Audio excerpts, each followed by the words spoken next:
crazy, chaotic stuff. Probably not going to end, but we're going to make it through anyway. Today is Witches Brew podcast on Sundays. We talk about spooky stuff, scary stuff, true crime, everything you could think of. This is Bam Bam, and I am Detroit Alley Cat. And we would love if you would think about subscribing, leaving us a like, giving us a comment. I don't know if you can see our chat, but there is nobody in here, so that does not matter to me. Here we go. All right, today we are going to talk about Rainbow Farm, Michigan. And Rainbow Farm, Michigan is a really cool farm that I heard about because it had like a standoff like Waco, Texas. And it's kind of crazy because it's literally not talked about ever. So have you ever heard of it before the festival? No. All right. So I'm going to read you the exact happenings of what happened at Rainbow Farm, and then I'm going to tell you the whole story.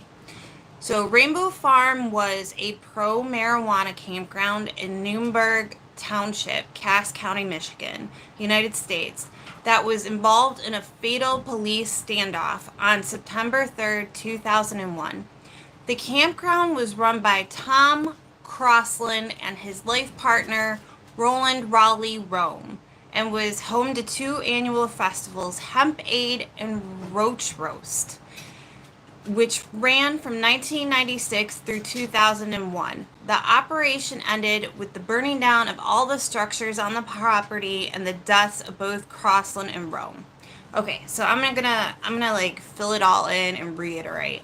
So this was like a campground, and it was on the west side of the state, I think. I'm not sure. Probably Newburgh Township. Have you ever heard of it? I've heard of Cass County, but I don't know exactly where that is. Can you guys hear Bam Bam? Now you can hear her. Now you're going to hear my dogs in the background. I apologize. We do have a lot of dogs at this house, and they just make noises. So if you hear growling or whatever, let us know. I might get up and run away to stop craziness because two of the dogs are males that are not fixed, and we have a pretty fixed female, and right now he's trying to get romantic with her. So I'll be right back. So Cass County is on the west side of Michigan, on the border of Indiana. It looks like, yeah. So it's on the border of Indiana. So it's pretty close to where we were. Yeah. So it's like the bottom, lower. Wait, let's see. This is Detroit. So it's like here. So whenever anybody describes Michigan, man, my hands are not pretty today. They use the whole mitten. Sorry. Because, Michigan looks like a mitten, and the campground is down here. But let's go into the facts. So 1996 to 2001, that was 23 years ago. 24 years ago, and in that time in the country, there were gay people, the LGBTQ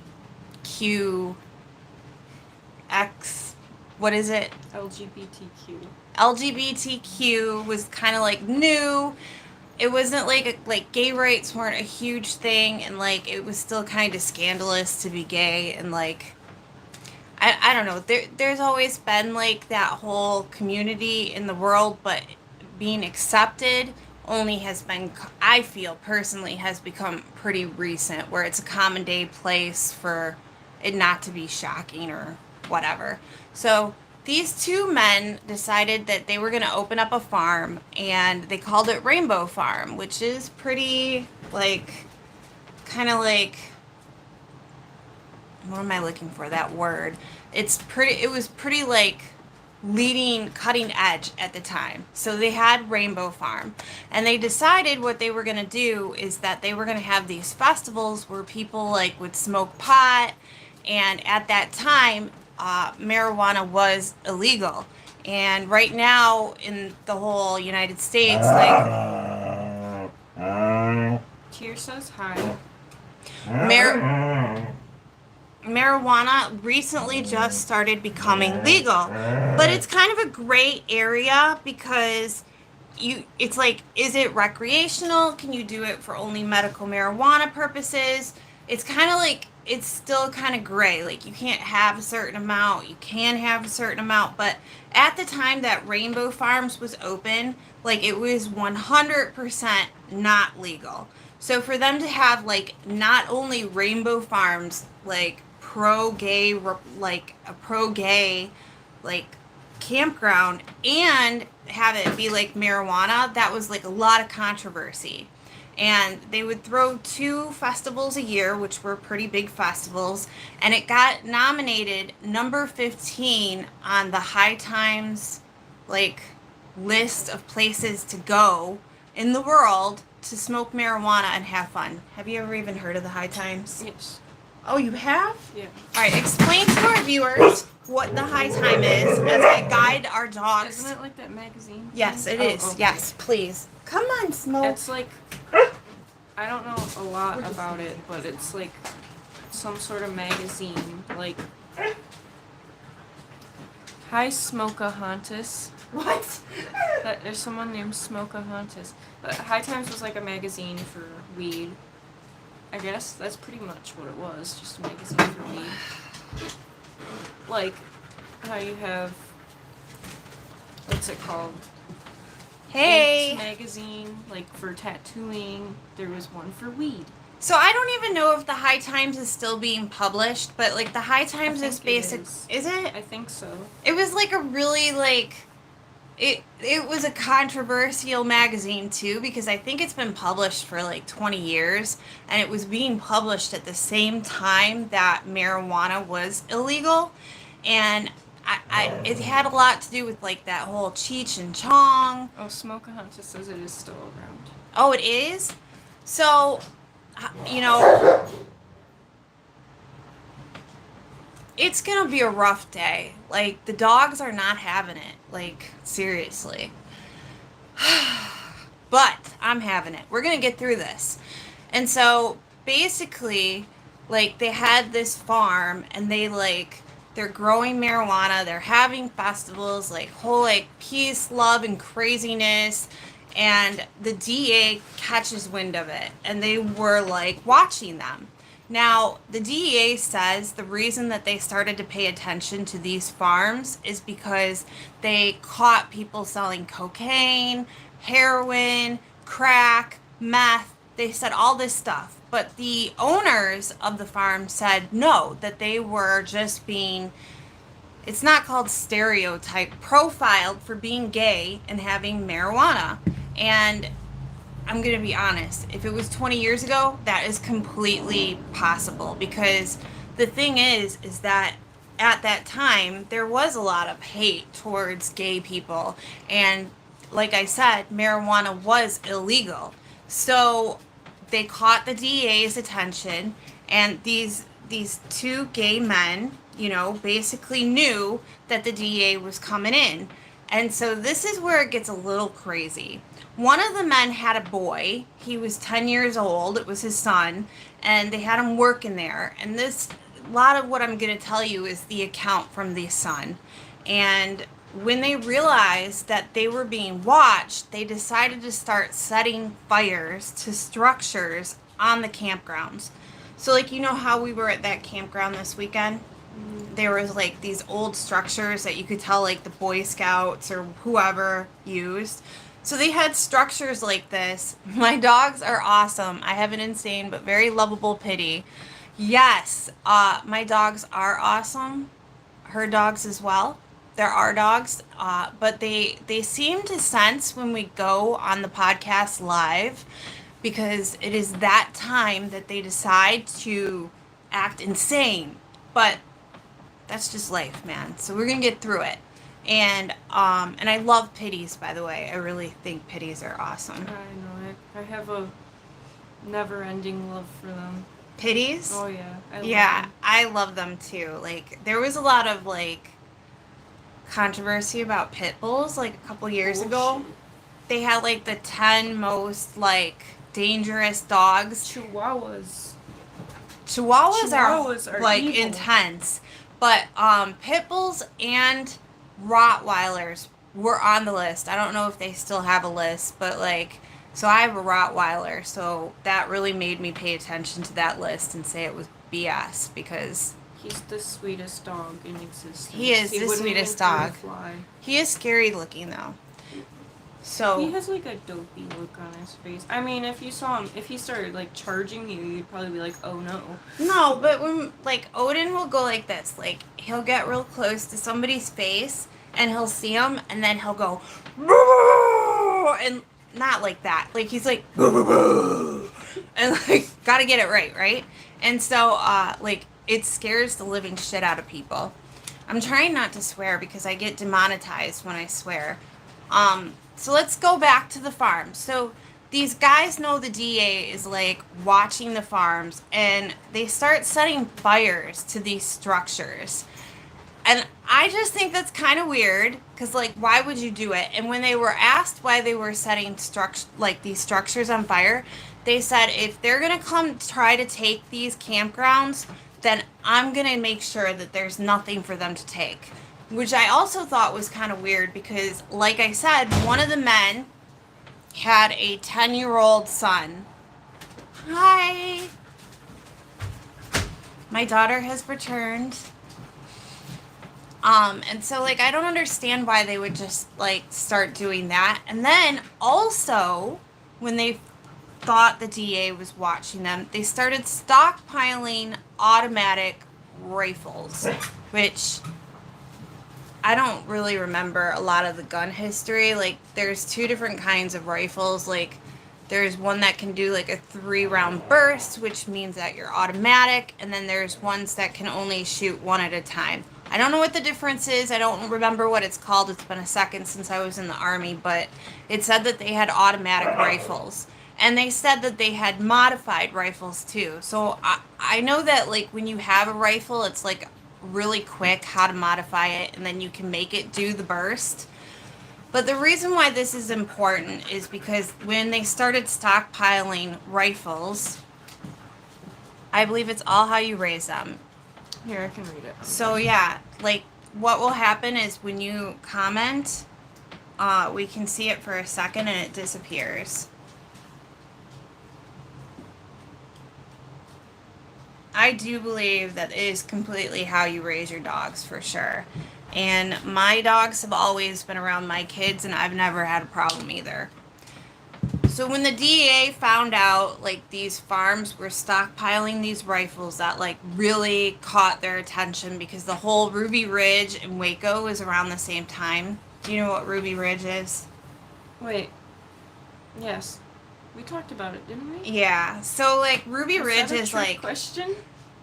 Kinda. I don't remember. Like, I talk about so much stuff I forget. So, like, Ruby Ridge was, like, one of the biggest cases out there that really... started like this whole like you have to give people their gun rights. Like the ATF went in there and they had heard that there was this guy that was living off the grid with his family and he had rifles, and they went there and they did a standoff and they ended up shooting his wife who was pregnant, or she was holding a baby, in the head, and they killed the dogs. They really screwed it up bad, and it was like a whole thing. Yeah, we did a podcast on that. Oh, we did? Yeah. On Ruby Ridge? Yes. Really? We were talking about something else, but then there was two things that were kind of similar that we talked about together. I think you were talking about Waco and you mentioned Ruby Ridge. Yeah. So after the Ruby Ridge occurred, and there was a lot of heat on the ATF because it seemed like they were trying to take rights away from like the American citizens. Then Waco occurred, I don't know if it was like 6 months or a year later, so there was a lot of heat. And Rainbow Farms, hi Odie, His head just emerged. Rainbow Farms, look. Can you see him? There he is. Say hi, Odie. Okay. So Rainbow Farms actually occurred at that same time. And that's crazy to me because, I shouldn't have messed with this at all, guys. But I did. Rainbow Farms occurred right around the same time that Waco occurred, which you should have heard of it or something at least. Oh my goodness. Okay. All right, so the dogs have decided to be on the podcast as well. But I'm trying to get this. Okay, it's getting a little rowdy in here. Like I said that this might happen, and now it is. I have a husky in my lap. I can't get it to sit up though. Tear, it's not necessary. Now that's my dog Tear. We have all three of the dogs on the podcast. It's important that we do this. I'm sure you guys are like, I can't pay attention to any of this crap. Oh, I figured it out. Woo! Ha ha ha! That was exciting, actually. So, they have all these guns at Rainbow Farms, and then,